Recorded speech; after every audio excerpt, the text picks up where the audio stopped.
Pilot coach Clive Charles saw some of himself in prized recruit Steve Cherundolo. Steve had progressed through the club ranks of the La Jolla Nomads in San Diego, where he helped lead his team to numerous state championships, all while displaying a poise and understanding of the game beyond his years.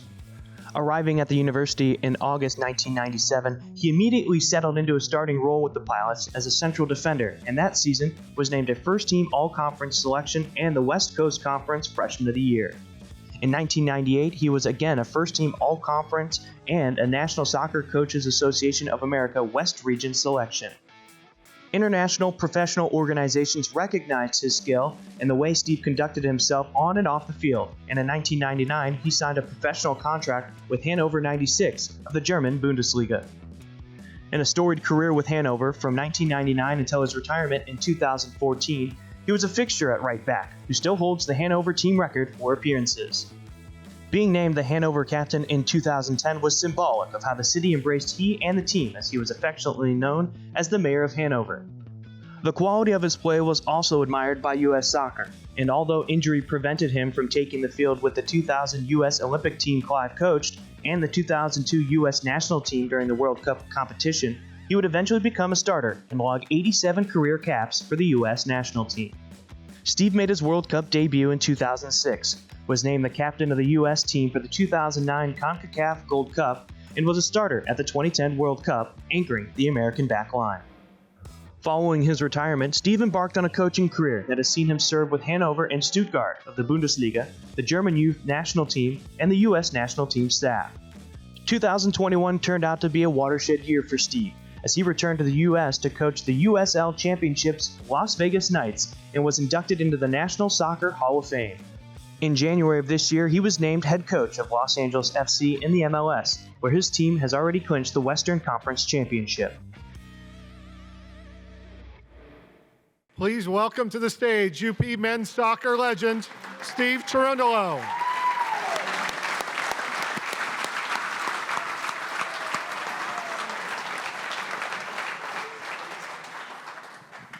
You like that headshot, huh? Can we take that picture down, please? I'm sure there's plenty out there of me. Well, congratulations. Everyone kind of has an origin story of how they ended up at UP. What's your story? It has to do with the older classmen and women of this program, more specifically the soccer program. Been very successful before I showed up at U of P, and unfortunately I wasn't able to add to that success, but I tried hard. When I visited University of Portland on my recruiting trip, I pretty much instantly knew that this was the place for me. It felt like a family, away from my family in San Diego. It felt normal, and that felt very good, and it was the place for me. I had visited Duke University, Indiana, UCLA, which I ironically live now across the street from. So it was about the staff, one in attendance tonight, Bill, and Clive, who's no longer with us, who created a program that looked after each other, that passed on extremely valuable lessons and core values that I still today use with my teams. And I am forever grateful for that.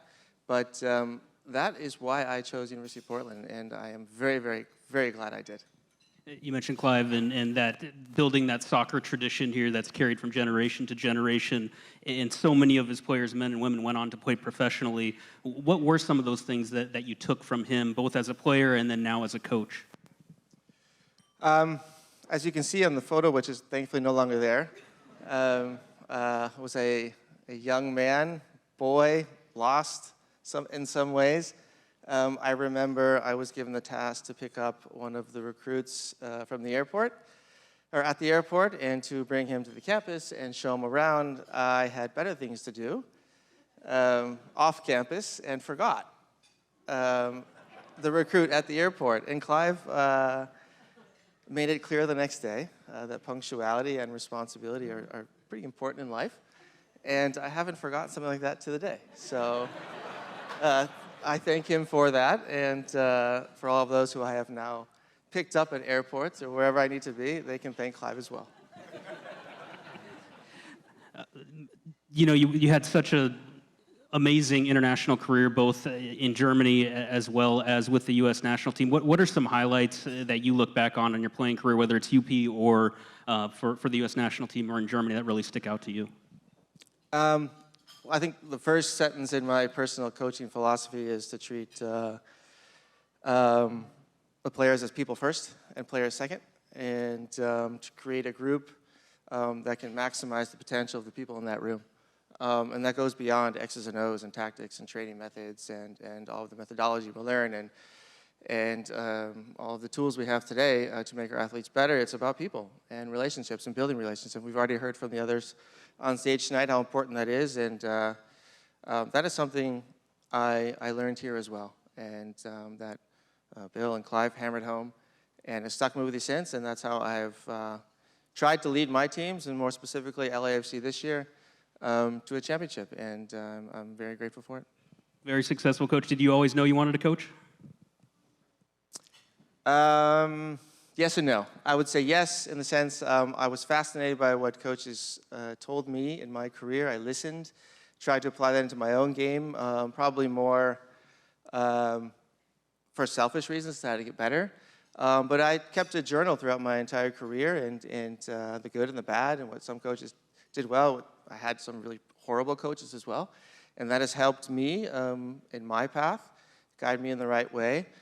But it wasn't really until after I retired, 2.5 weeks into retirement, I was telling my table, my wife, Mandy, said, "Get out of the house, go do something." And I started coaching. I didn't love it at first, but then about 1.5 years into it, I really did fall in love with it because I saw, at that time, it was a youth team. I saw the impact I was able to have in their lives, the positive one, on and off the field.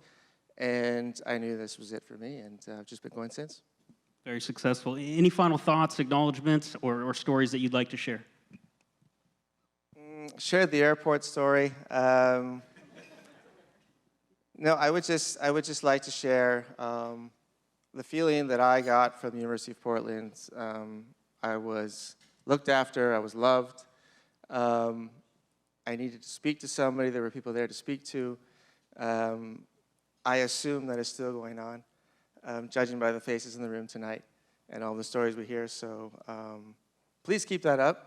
It was a wonderful place for me, short-lived, but one that I'll never forget. So I'll leave it with those thoughts. Awesome. Well, on behalf of UP, the Hall of Fame Committee, and the athletic department, it's an honor to officially induct you into the UP Hall of Fame.